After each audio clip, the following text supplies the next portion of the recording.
Let's have a Q&A with our parents.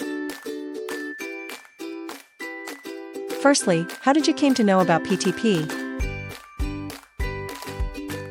मी इथे एक नाटक बघायला आले होते आधी बांबू म्हणून. सो तिथून ते इथेच होतं म्हणून मला कळलं की इथे काही ॲक्टिव्हिटीज केल्या जातात आणि पॅरेंट टॉडलर प्रोग्राम आहे. सो म्हणून त्याच्यानंतर मी इथे आले, डेमो बघितला आणि मग मला ते खूप आवडलं आणि that is how I enjoyed. From how long you are a part of it and how was your overall experience? मला एक आठवडा झालेला आहे इथे आणि ॲक्च्युली मला खूप आवडतं आहे. मी बेसिकली इथे म्हणून आले कारण वल्लरी घरी फक्त आणि फक्त पुस्तकं वाचते, त्याशिवाय ती कुठलीही ॲक्टिव्हिटी करत नाही, नो मॅटर वॉट मी कितीही इन्व्हॉल्वमेंट दाखवली तर. सो म्हणून मला तिला बाकीची मुलं कशी ॲक्टिव्हिटीज करतात आणि मग आपण ती कशी करायला पाहिजे, सो मला तो सेगमेंट तिचा एक्सप्लोअर करून घ्यायचा होता म्हणून मी इथे जॉईन झाले. Did you notice any changes in your child?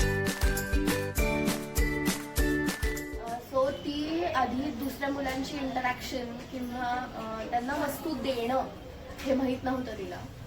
So आता ती हळूहळू ते करायला लागली आहे किंवा दुसऱ्यांसोबत कसं वागायचं हे तिला कळायला लागलंय. म्हणजे मलाच वाटतंय तिला कळतंय. Let's see. Anything you would like to say to parents who are watching this video? जसं मला इथे पण सांगितलं गेलं की फक्त आपण खूप ठळक माइलस्टोन्स बघतो, केव्हा उभा राहतोय, केव्हा दात येत आहेत, केव्हा चावतोय, नाही चावत आहे, व्हॉटेवर. पण इतर माइलस्टोन्स पण असतात आणि ते खूप मायन्यूट असतात. ते आमच्यासारख्या पॅरेंट्सला माहीतही नसतात. बेसिकली पीडियाट्रिशियन्स पण आपल्याला सांगत नाही. सो ह्या प्रोग्राम्सच्या थ्रू ते माइलस्टोन्स अचीव करण्यात पण मदत होते. ते आम्हाला बेसिकली कळतात की ते माइलस्टोन्स काय आहेत आणि काय नाही आहे आणि आम्ही घरी त्या पोरांसाठी काय करू शकतो. दॅट इज त्यांचं मेंटल डेव्हलपमेंट, फिजिकल, मोराल, खूप सारे ॲस्पेक्ट्स आहेत. ते सगळं डेव्हलप करण्यात किती मदत होते हे मला कळत आहे.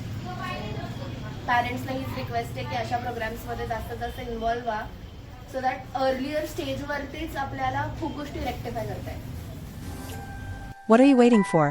Come join us now.